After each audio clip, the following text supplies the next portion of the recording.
So his Prometheans are still attacking, and I'm like, you know what? Square up, G. Square up. Huh? You think you got something? You got a dwarf. Oh, square up. Yeah, get in there. Hey there, folks. This is the Caffeinated Dad. I have another match coming your way, and this one is just, it's a very, very good just overall domination of what key markers you need to do to have a good play, have a good win, so to speak. So in this match, I'm playing Odin. This is a ranked match, and I'm playing against an Oranos. And again, Oranos is the king of mobility, we'll say. Now, with this particular match, I knew that I was anticipating a lot of aggression. I was anticipating a lot of movement all the way across the board, attacks, things like that I was going to have to deal with. And honestly, when push came to shove, I ended up outmaneuvering him. So starting out, it was as pretty like honest as you would expect. I mean, I'm pretty standard with how my Odin opens. I've been doing a little bit more dwarf playing, more dwarves in the beginning rather than just gatherers. But I have my gatherers doing their things for wood and for food.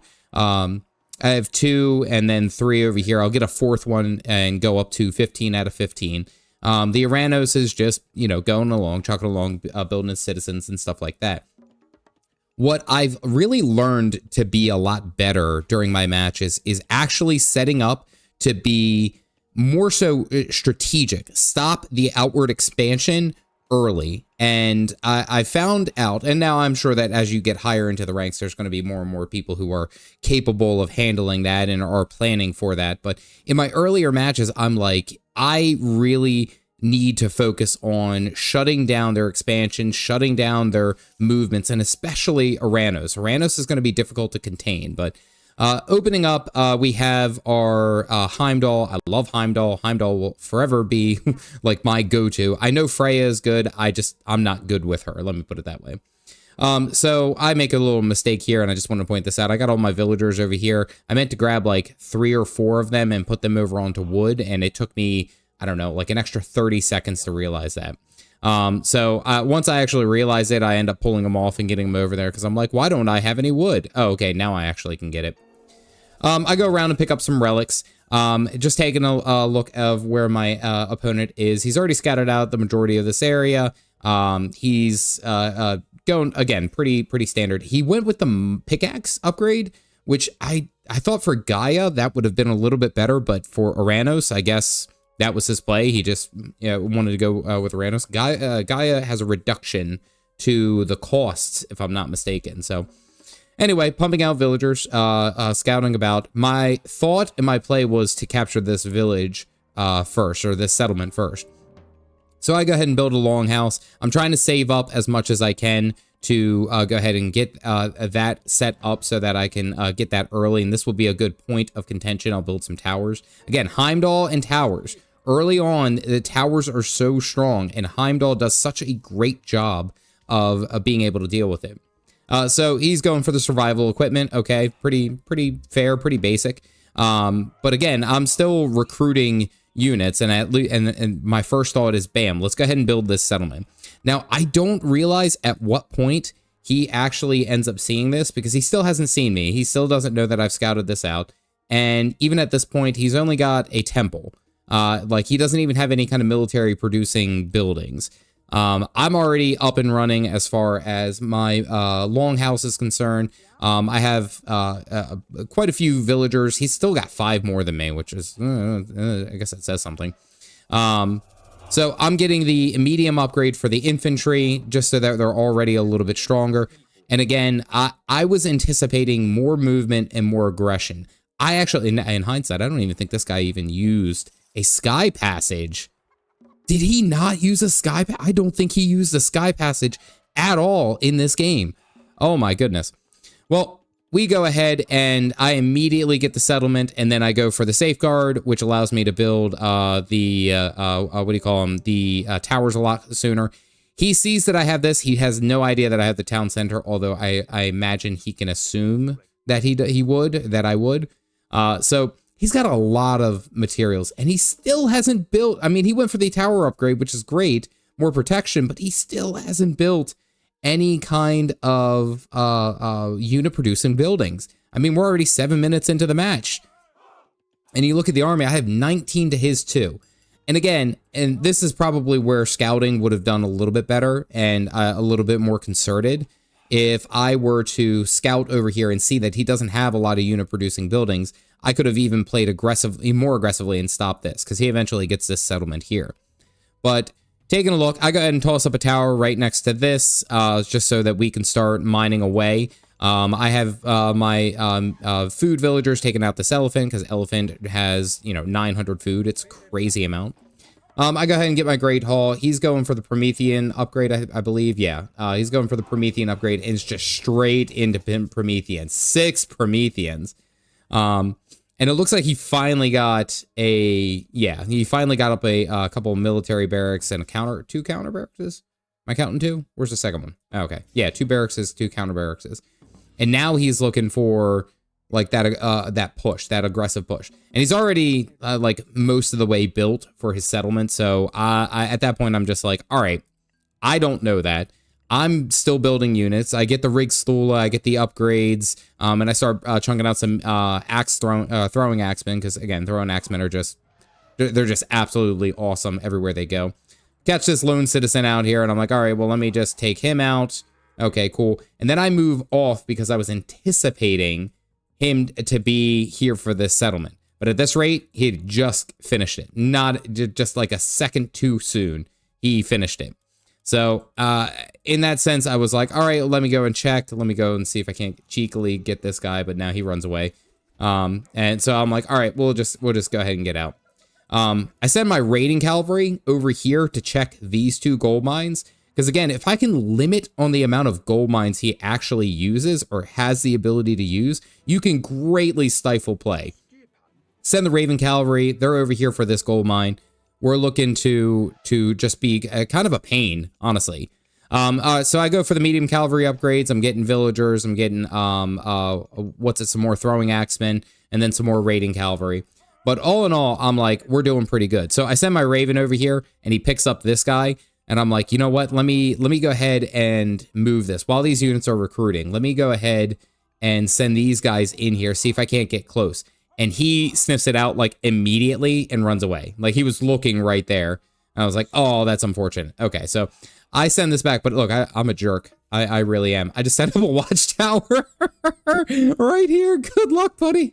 What I don't know is that he's got a bunch of cherry ballistas, which again, it's a siege weapon. And it can be effective, which it would just take a cherry ballista to come over there and just smack that away. But at this point, I don't know how much. He just knows that I'm here. He has no idea all of everything else that's going on here. He has no idea that I'm building a watchtower here. And he sees that I'm trying to challenge this gold mine, which honestly, he really could have just built a wall right here. And it would have been a lot harder for me to get to. But all in all, I have a good spread. I have a couple of watchtowers protecting us in that sense, somewhere for my villagers to run, basically. So I send these guys up over here. I think I built another watchtower right here. Again, that's the benefit, I should say. That is the benefit of having Heimdall, is that you could just toss up watchtowers all over the place.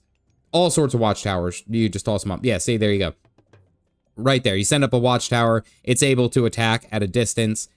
These cavalry picked off one of the citizens going off over there. And I'm like watching this. I'm like, can we get the kill? And we get the kill. Get out of there. Out of there. Out of there.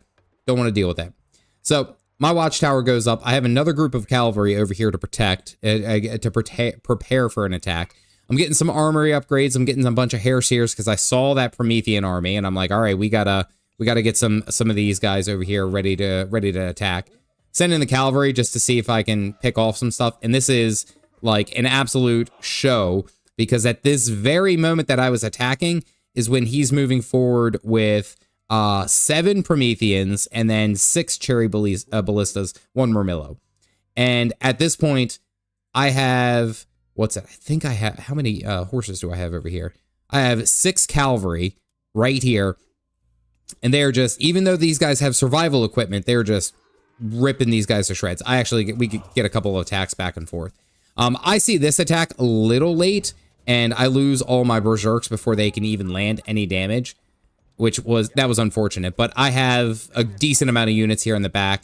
These guys are over here cleaning up all these guys, and which was very important because I killed like 5 or 6 citizens right there. I pull these guys off and I move them all up and away. I get a little iffy with my, my usage. This villager unfortunately goes down. Oh no, he survived. Did not anticipate that. Well, this siege tower is back here, or this watchtower is getting its work in. He leaves his cherry ballistas completely unguarded, which I don't think that was the best move. My Iron Horror kind of goes down very quickly. I just move these guys off because I know that he's gonna wanna kill them. So I bring over the cavalry, the rest of the cavalry. He's recruiting more cherry ballistas. I got a bunch more cavalry to come in and be able to deal with these guys. And again, these are Prometheans. The Prometheans just do extra damage against other myth units, which I think is hilarious, that myth on myth action. I didn't think that he was microing this, so I send my guys like that. But Paulus, we got to talk about the disrespect here. Like, he's still got all of these Prometheans here and their offspring, and I send all of my villagers, like, anyway, back to what we were doing. So his Prometheans are still attacking, and I'm like, you know what? Square up, G. Square up. Huh? You think you got something? You got a dwarf. Oh, square up. Yeah, get in there. I don't think I lost any villagers there, truth be told. I don't think I lost a single one. So I'm recruiting some units. I plan on getting the plow upgrades because I'm running out of food off over in these corners. I went off to this gold mine from my main gold mine, and I have that protected. Again, protect these things with a tower. It makes everything so much easier.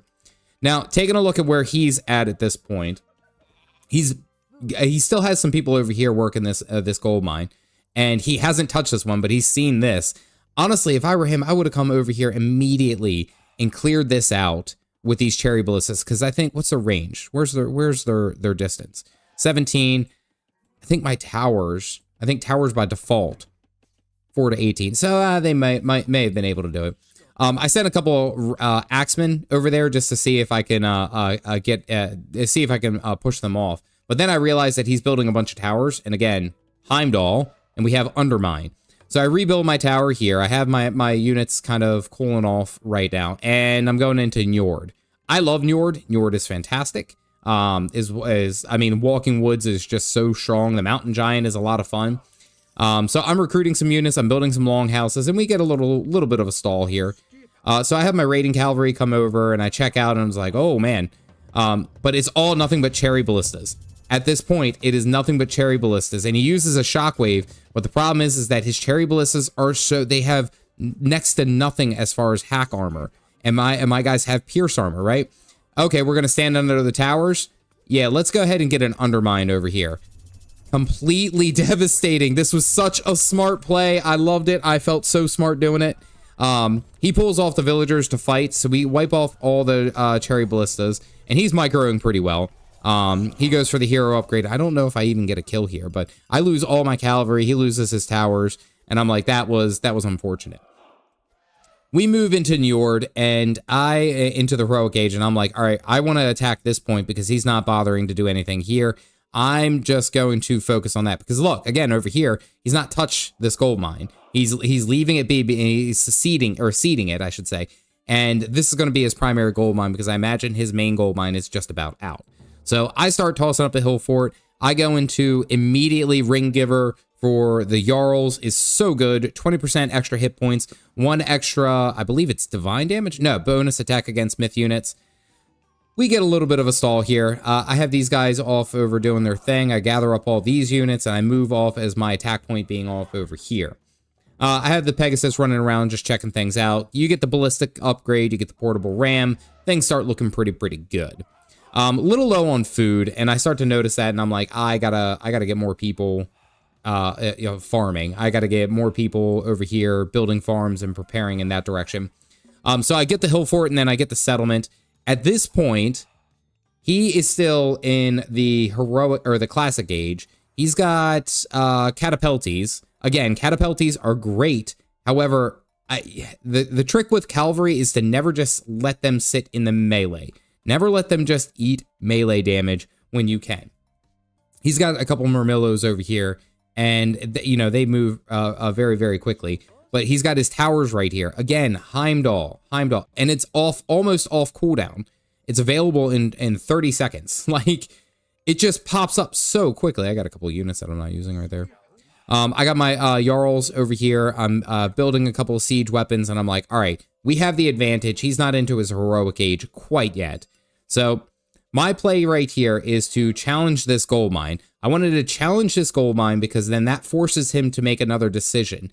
And it's not like he doesn't have any gold. But again, I look at the shutdown of that gold that he has because he's out. That is his only gold mine. He's out at home and he doesn't have any more. So if I knock this out and I delete this, I should say, he has to choose somewhere else. And at this point, again, he has enough cherry ballistas. He could have taken that one out. But his play was to just let it be.